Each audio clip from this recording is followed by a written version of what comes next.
We're back to the Arthur Aidala Power Hour with New York City's preeminent trial attorney and quintessential New Yorker, attorney Arthur Aidala. No, I'm not Arthur Aidala. I'm David Schwartz, but I am a quintessential New Yorker, and so is my guest, Michael Cohen. Michael, he's running the show here, so I have a lot to get to, but he wants to get to these callers. I got a bunch of callers waiting to speak to Michael Cohen. So the first caller is Mark from Garden City. You are on the Arthur Aidala Power Hour with David Schwartz with special guest Michael Cohen. What's your question? Well, it's a lot to say at one go. Oh, wait. So you know what? I was going to ask about. I apologize. Wait, hold on. We apologize. Wait. So this is AM radio, folks. Hold on. Okay, here we go. All right, Mark, you there? Mark, I'm so sorry about that. Absolutely. So my question is, I was going to ask about January 6th, but what I really want to know about, since you brought up your book, do you feel that once you put out all of this information and your fantastic book comes out, do you think that the Trump family might have, a target on your back after that? Will you be afraid at all? Do you care? I've had a target on my back legitimately since I testified the very first time before Congress, and that's not the time that you saw me live. Remember, I testified before various different congressional committees 9 times. The one that you saw me on was, of course, the live one. And that, of course, placed a target on my back. But I don't live, worrying about, what Trump, his family, or any of the other acolytes that he may have. I'm not concerned, no. Michael, and thank you, Mark, for the phone call. You just came back from a trip, right? You just came back from Italy. And I know you're always, sort of looking behind your back because you're concerned about that. Did something happen to you while you were in Italy when you came back to the United States? No, it didn't. Not while I was in Italy. Actually, interestingly enough, I didn't realize that people recognized me from all over the world. Which was really interesting for me. Obviously, I know in New York and California and Texas and here in the United States because I'm so prevalent on television and so on, but from overseas as well. But when I returned to the United States and I was standing in line, my wife had already gone through in global entry, and I am directed to the booth and I speak to the immigration officer, and she asks me, who are you traveling with? And I said, I'm traveling with my wife. And he said, well, where is she? And I said, she had global entry. I lost mine. So what's your wife's name? And she asked me to spell it. It's a simple spelling, and asked me if it's the same last name. I said, sure. So he goes, well, why is she not with you? I said, because she went through to go, it's a very long line, and just to make sure nobody walks away with our suitcases. Yeah, Mr. Cohen, why don't you just wait here for 1 second? Then she goes and she comes back and she says, please follow me. And then they hold me in one of those. This just happened. Just happened yesterday.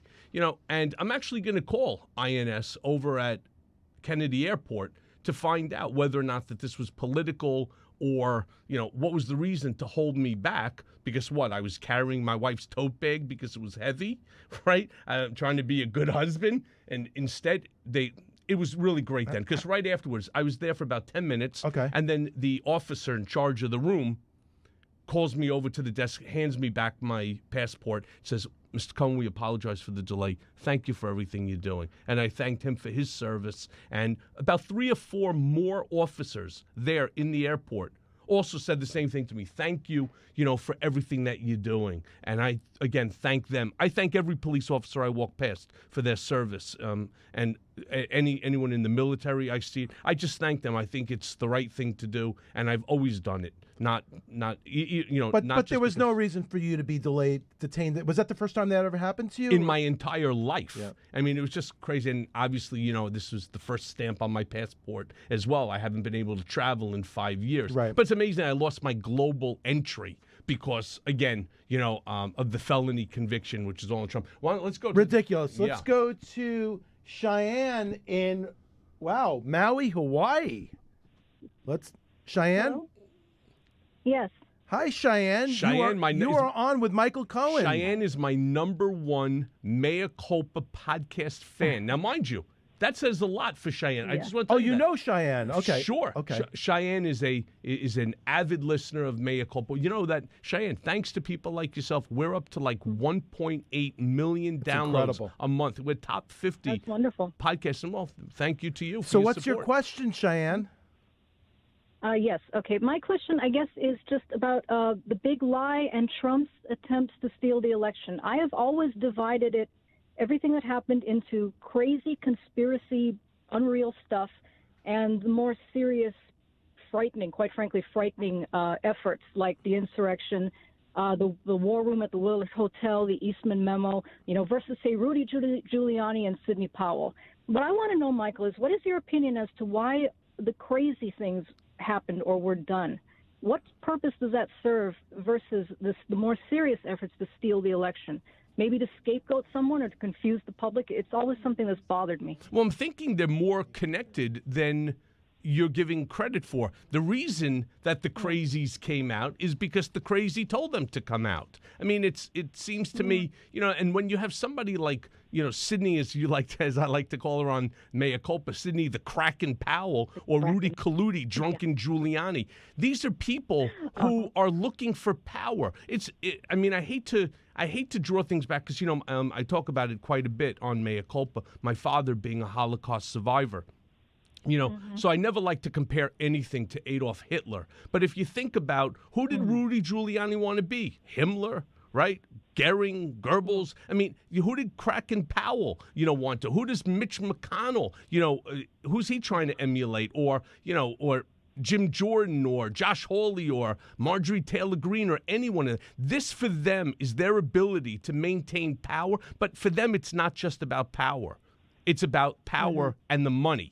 For Donald, it's all about the money, right? Because he doesn't see things like normal people, where if you have power, you have the ability to create money, right? Donald doesn't want that. He just wants the money. He wants to do like what Mohammed bin Salman did to all of his relatives. He wants to throw them into his gaudy damn, hotel and, throw them into one of the party rooms, put them on the floor and basically take their money, which is amazing to me why you have somebody like an Elon Musk that's willing to, stand up for Donald and say, oh, I'm going to buy Twitter because they kicked Donald off in First Amendment.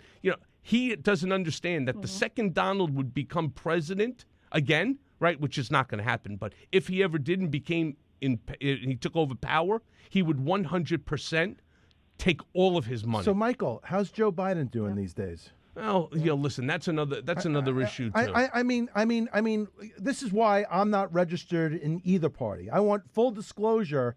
I don't agree with everything that you just said, but I hate both parties equally. I really do. I'm an independent, and we can't get any candidates that we need to get rid of the Trumps. We need to get rid of the Bidens. We need to get rid of the Clintons. We need to get rid of all the old. We need someone new. All right? Maybe you should start considering a run, Michael. Okay, I'll start tomorrow. You know what?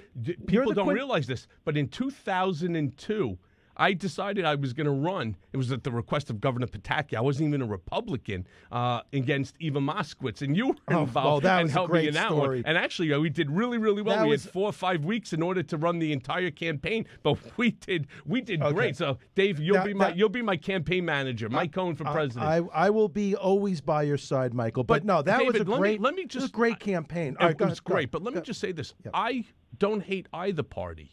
I happen to be a Democrat, and I have been since 1987 when I worked for Congressman Joe Moakley in D.C., but I don't hate either party. And what I just want to say to you is neither of us should hate any party. We may not like the candidate and so on, but Joe Biden right now, and I used to say this about, whether it was to people who were racist and didn't like Barack Obama, people who didn't like Trump, people who don't like Joe Biden, my comment to you is, if you don't like the airplane company, do you get on it and turn around and say, I hope the plane crashes? No, of course not. We all want this country to do well. If the country does well, We all do but well. the country does well by individuals taking leadership positions of integrity that have the depth of knowledge, the intellectual capacity to do well at those jobs, at every single job. And I really don't care. If you look at my ballot, it's all over the place because I really don't vote for a party, and I think more people should be like me. Sticking with the politics, I want to get back to you. All right, you ran the city council race. That was a great race. That was a great race. You had a milk carton. It was incredible. With Eva Moskowitz is saying missing. But you know what? I have to be honest with you. She's done a great job. She's done a great job. And let me tell you something. If I was mayor, seriously, I would be grabbing her in order to deal with education. She is incredibly effective. Right. But listen, I had to run a negative campaign because I had only 5 weeks. We only have 40 seconds left, but you wanted to run a Senate campaign against Liz Kruger, and I was there. When Trump gave me the authorization to do it. Yeah. Well, but then he also at the same time basically quashed it. That was when I got back from Florida after raising about $600,000-$700,000 over my Christmas vacation. Yeah, he turned and said, "I don't want you running." But was that part of your relationship with him, where he just didn't want you to pass a certain level once he saw you killing it in that race? Yeah, he didn't want it because he thought it interfered with him. So all right, we're getting the 8. I can't believe how fast this interview is going. Can you stay? Can we do another hour after this? This is the Arthur Aidala Power Hour with special guest Michael Cohen. We will be back with the last segment. Sheila, hang on the line. We got a lot of callers. Hang on. We'll be back.